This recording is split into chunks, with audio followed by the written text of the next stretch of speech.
Y bien, mis amigos, regresamos acá al segundo segmento de La Otra Realidad. Hoy, mi madre, el primer programa del año 2020. Hoy a 3 de enero del año 2020 y aquí estamos una vez más corriendo la carrera de la vida, aquí, ¿no? En la travesía que todos vivimos día a día, en lo que llaman algunos el planeta escuela. Antes de entrar directamente en materia ya en la discusión que vamos a tener hoy, quiero leer algo que a mí me estuvo interesante hace muchos años. Oye, hombre, yo esto lo mencioné aquí hace mucho tiempo y en muchas de las conferencias cuando hablamos tal vez de pronósticos, de profecías, de cosas que pudiesen darse en el futuro, ¿no? Algunos hablan pues tal vez de proyecciones de lo que pueda venir en el mañana. Hay muchas formas tal vez de tratar de nosotros entender qué es lo que se acerca en el futuro. Mucha gente pues obviamente especula muchísimo y mucha gente pues realmente no sabe lo que va a pasar. Y usted a veces escucha por ahí, está temblando, pero fue que yo le di esto aquí. Mucha gente, a veces usted los escucha por ahí dando vaticinios, ¿no? De lo que viene en el futuro. Y la realidad lo que han hecho es repetir lo que está en el periódico, lo que todo el mundo sabe que va a pasar. Son cosas bien obvias, sentido común. Pregúntele a usted si alguno de ellos pronosticó que terminando el año 2019 iba a haber todos esos temblores, o si lo había visto alguno de ellos. Ahora le dirá a usted que va a temblar, olvídese, hasta las castañuelas. Así que eso es falta de respeto, yo siempre he dicho, ¿no? a la inteligencia y sobre todo a las personas. Pero bien, yo voy a citar aquí un breve caso de uno de estos videntes que sí han roto el tiempo y el espacio. Y no es Michel de Nostradamus, ni Jay Dixon, que alegadamente era la astróloga que le dijo a Kennedy que no fuera a Dallas, ni ninguna de esas historias que se han hecho, como digo yo, mitos a través del tiempo. Vamos a hablar brevemente de Edgar Cayce, ¿no? Que nació en 1877 y murió en 1945. Y Edgar Cayce le llamaban, ¿no?, el profeta durmiente. Era una persona con muy poca escolaridad, probablemente tenía un cuarto o quinto grado de escuela elemental. Y pues era un country boy. Y una vez caía en unos trances que eran como hipnóticos o autohipnóticos, pues en estos trances que él caía, que se acostaba en un diván o en un mueble, pues empezaba a hablar, estando prácticamente desconectado, en un estado, como diríamos nosotros, hipnótico. Y en todos los años en que estuvo haciendo esto, desde que descubrió esa facultad paranormal que tenía Edgar Cayce, se fueron apuntando todas las sesiones que él tuvo, ¿no? Las secciones son pues todas estas reuniones donde él hablaba algo sobre el futuro, hablaba de medicina, que fuera medicina natural o medicina revolucionaria, como medicina cromática, por ejemplo, usando colores. Tuvo 14.306 sesiones documentadas. Inclusive hay una fundación que se llama Edgar Cayce. Usted puede googlear, puede buscar y va a ver ahí, hay muchísimo material de él. Hay todo, ¿no? una biblioteca llena de todas esas reuniones que él tuvo y todas las cosas que dijo. Pero de todas las cosas estas que dijo, específicamente, hay unas que mencioné en 1909, oiga bien, 1909, que son las predicciones que él hizo en trance. Y yo voy a enumerar estas 2 o 3 para que usted las ponga en contexto con lo que pasa en la actualidad. No es como las visiones de Juan, el Apocalipsis, no. En las visiones Juan pues le da símbolos, que si el pale-horse, el caballo pálido, que si los jinetes, que si las trompetas, que si la bestia sale, que si la ramera, 40.000 cosas, una serie de galitamías, como diría yo, de símbolos ahí rarísimos, ¿no? Que habría tal vez que interpretar de alguna forma o manera. Pues bueno, dentro de todo eso, pues es muy difícil a veces poder determinar qué es lo que realmente se quiere decir. Y como eso vamos a encontrar precisamente a Nostradamus, que dice cosas todavía más complicadas y cosas todavía que no tienen sentido. Un ejemplo breve. Por ejemplo, usted ve a los estudiosos de Nostradamus y dicen, es que él mencionó a Osama Bin Laden.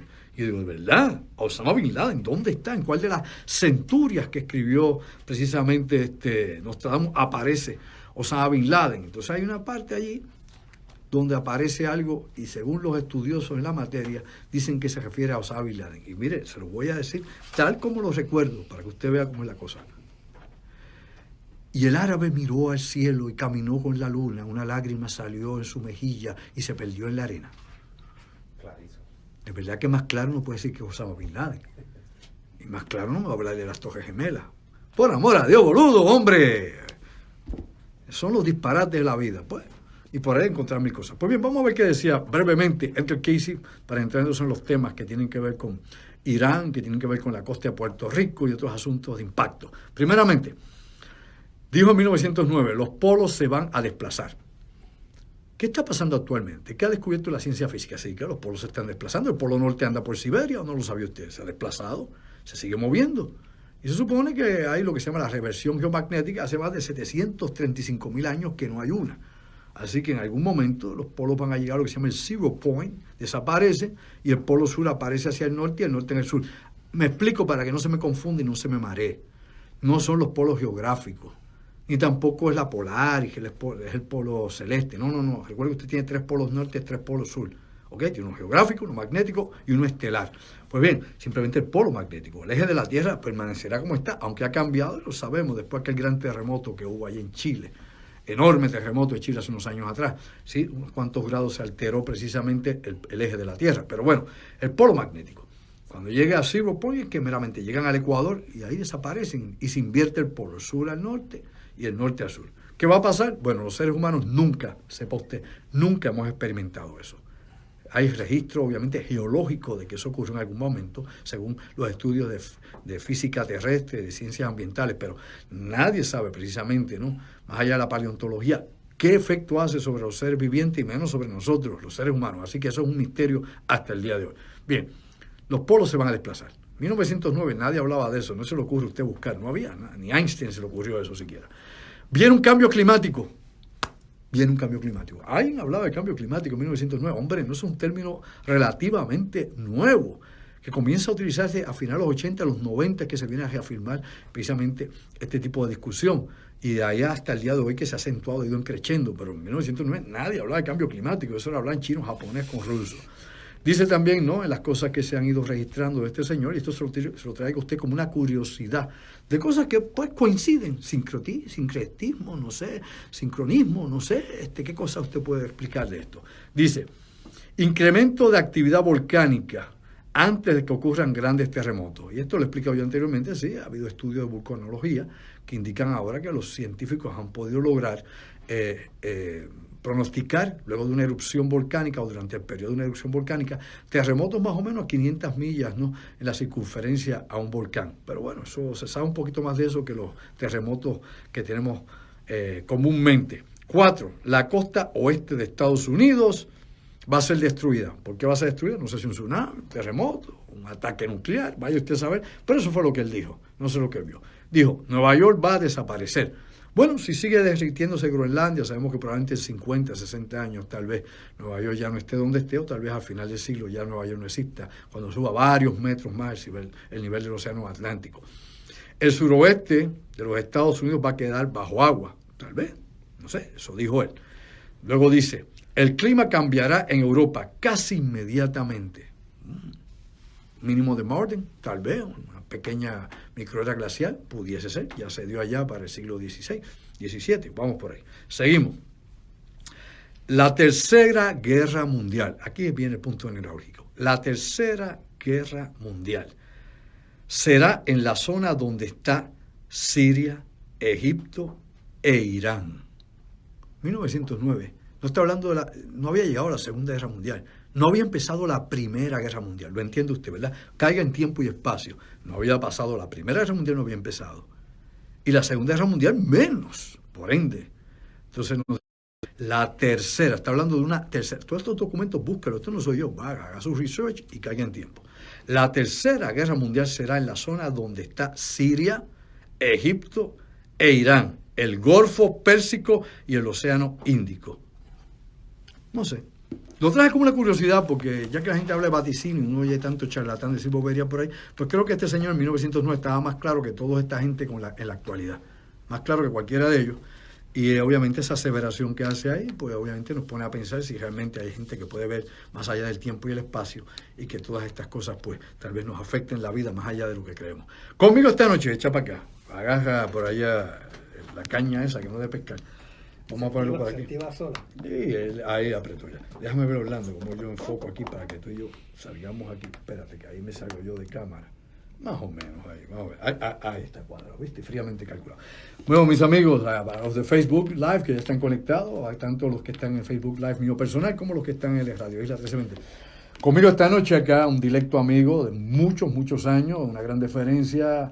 Hemos investigado en Puerto Rico la seca, la meca, hemos hablado de mil cosas, hemos buscado más allá de lo que usted se puede imaginar y siempre hemos tenido, ¿no?, una gran afinidad. Él en su estilo, yo en el mío, a veces compartimos muchas ideas, en otras pues no siempre son las mismas, pero le damos la vuelta, como dicen, a las cosas. después de muchos años de no estar con nosotros acá, prácticamente desde el 2011 prácticamente no hablábamos con Orlando Pla al aire, aunque sí nos comunicábamos y compartimos en otras situaciones. Está conmigo acá el amigo, el ingeniero Orlando Pla, después de tantos años. Orlando, chico, bienvenido a tu casa una vez más. Un placer estar aquí otra vez. Yo empecé contigo, creo que fue en diciembre del 2004. Y estuve contigo 10 años. O sea, que fue hasta el 2014. Aunque antes estuviste en Noti1. En Noti1 como en los 90. Desde el 1996 como hasta señor. 1998. Por ahí, así que... Y entonces me retiré del programa y ahora he aceptado la invitación de Claro Andrew que sí. Álvarez y estoy aquí otra vez. Qué bueno tenerte acá. Orlando, pues, siempre ha sido un gran colaborador mío, ¿no? Y siempre hemos estado muchas cosas. El tiempo pasa, los tiempos cambian, pero aquí estamos dentro de toda esta situación. Bueno, Orlando, vamos a empezar a hablar un poquitito brevemente antes de llegar a los temblores, que eso vamos a dejar por ahorita. La situación esta que está surgiendo a nivel internacional, los Estados Unidos, tú en tu página, obviamente, en tu Facebook, al igual que yo, pues hacemos crítica y señalamos la situación internacional que se está viviendo en estos momentos, los Estados Unidos con sus aliados hace tiempo, ¿no? Cómo ha ido decayendo, ¿no? la calidad de las relaciones y la colaboración entre los aliados europeos y los Estados Unidos.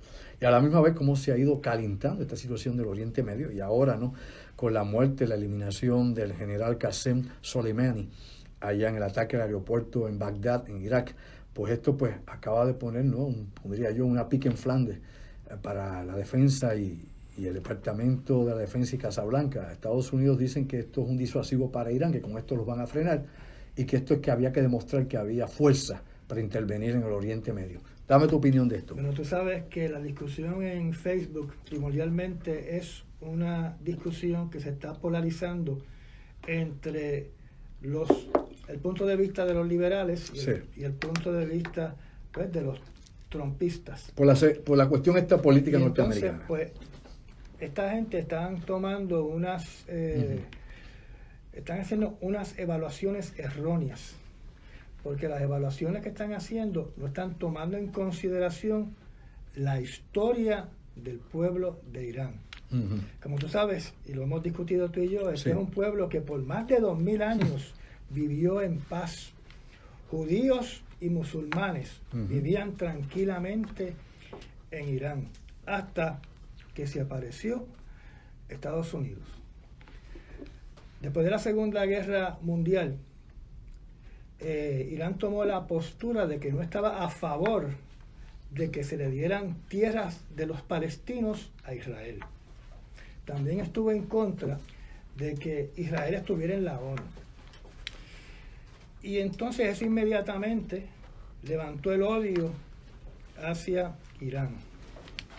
Como tú sabes, en aquel entonces Irán era un país democrático. Elegían su presidente. Y entonces, en ese país democrático de Irán, el presidente les concedió el poder de explotar el petróleo a una compañía británica, que es British Petroleum. El presidente se dio cuenta de que le estaba faltando dinero al pueblo y quería auditar en qué se estaban gastando los chavos de la industria petrolera. Pues British Petroleum le dijo: no, yo no te voy a decir en qué yo gasto el dinero, tú confórmate con lo que yo te estoy dando.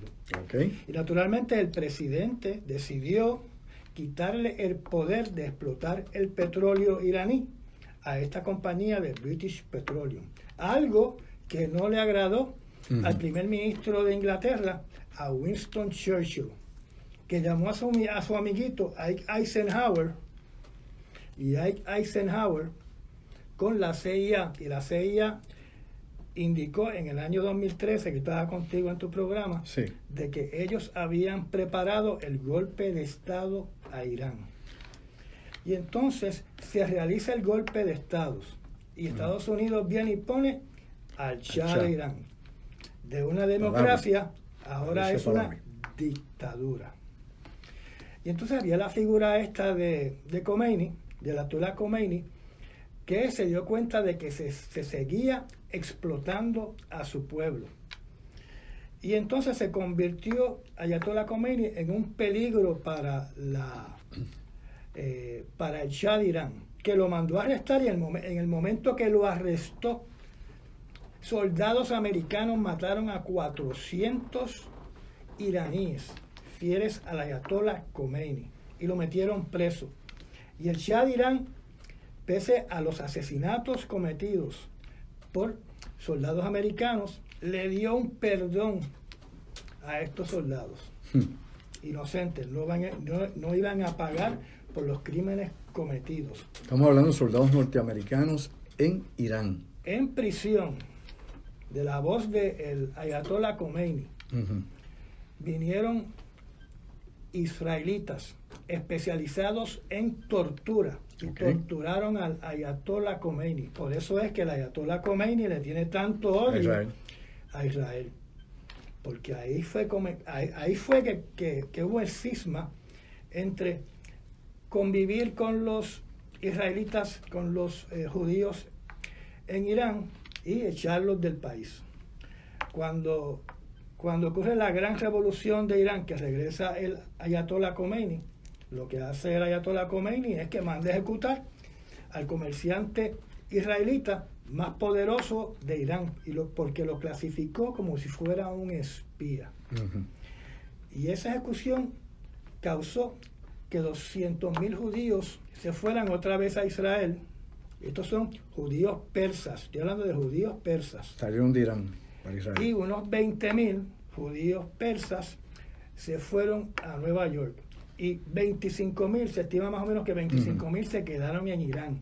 Y el Ayatollah Khomeini protegió a esos judíos persas, permitiendo que siguieran practicando su religión.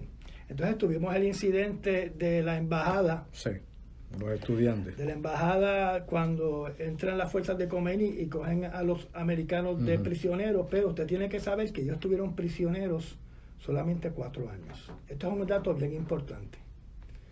Después ocurrió el evento que tú mencionaste del bombardeo de las barracas de los Marines en el Líbano. En el Líbano. Y sin tener ninguna prueba, culparon a Irán. 80. Tanto es así que en el año 2013, el Congreso de los Estados, la Corte Suprema de los Estados Unidos aprueba una demanda civil hacia el gobierno de Irán por $2 billones. Y a su vez, Irán responde con una demanda por el golpe de Estado en Irán, que lo confesó la propia CIA. Después, en esos años, vino el bochinche de Irán Contra. Y vino también la guerra entre Irak y Irán. Y usted tiene que saber esto, porque aquí no se entiende la historia. Mientras Estados Unidos, Rumsfeld, estaba vendiendo armas y dándole armas a Saddam, incluyendo armas químicas que después se usaron contra los kurdos.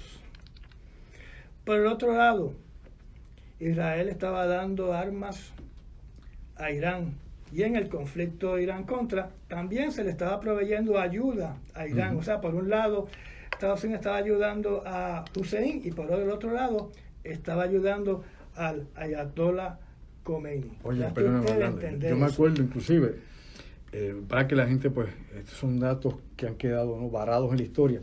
Yo recuerdo inclusive, en ocasiones, se detuvieron barcos israelitas que llevaban armamentos al Golfo Pérsico hacia Irán, armamento construido en Israel para el uso de las Fuerzas Armadas iraníes en el conflicto contra Irak, contra Saddam Hussein en aquel entonces, entre Ayatollah a un lado y Saddam Hussein. Y ahí tenemos que añadir algo, ya que este general, ¿no?, Qasem Soleimani, era el general principal, sepan ustedes, en la guerra contra Irak en la década de los 80, era el que estaba a cargo de las Fuerzas Armadas iraníes contra Irak, y en aquel entonces Irak superaba a Irán por ejemplo, en fuerza de artillería y en la fuerza de tener tanques blindados, unidades blindadas. Ahora, aquí viene el detalle de esto, aquí vamos a pegar eso que Orlando dice con otros asuntos que usted actualmente tal vez no relaciona. En aquel momento es que nacen los hombres bomba, Precisamente en Irán nace el hombre con el chaleco explosivo o con el cinturón explosivo.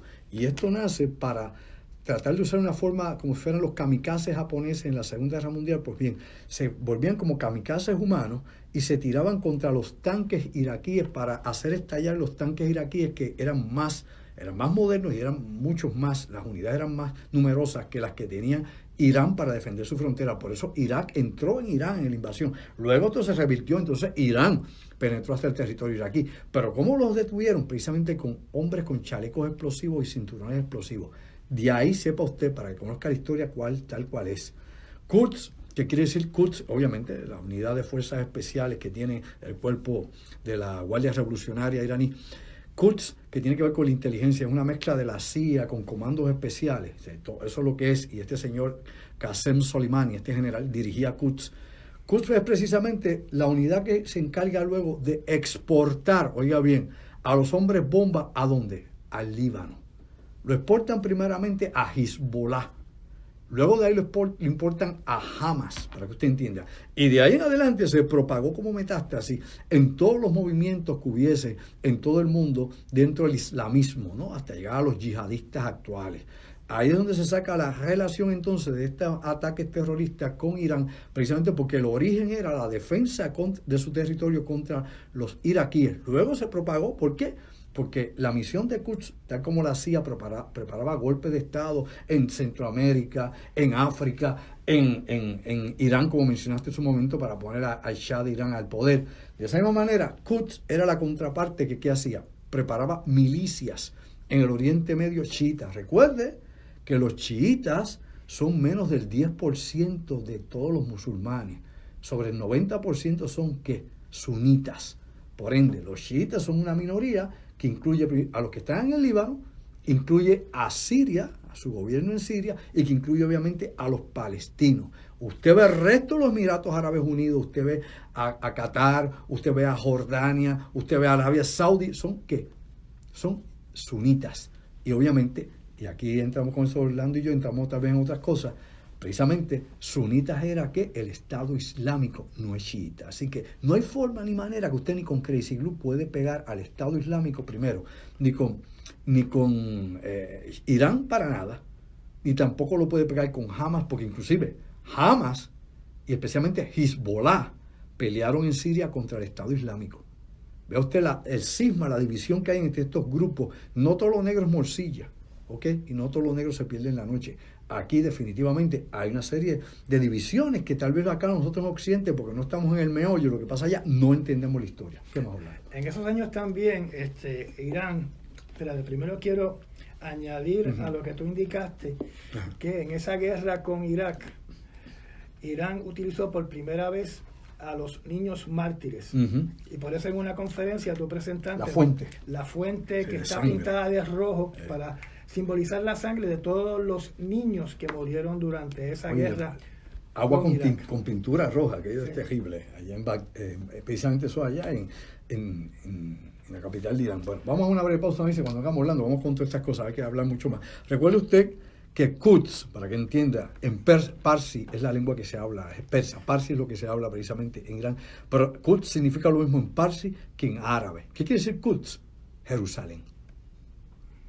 Lo que hablaba Orlando hace un ratito sobre la cuestión de los palestinos y la cuestión obviamente de Israel y de la resistencia que hacen los iraníes por obviamente las relaciones y el conflicto que ha habido de raíz desde el principio, desde los años 40, 1946, 1947, con la imposición del Estado israelita por los Estados Unidos en aquel protectorado británico que era en aquel momento.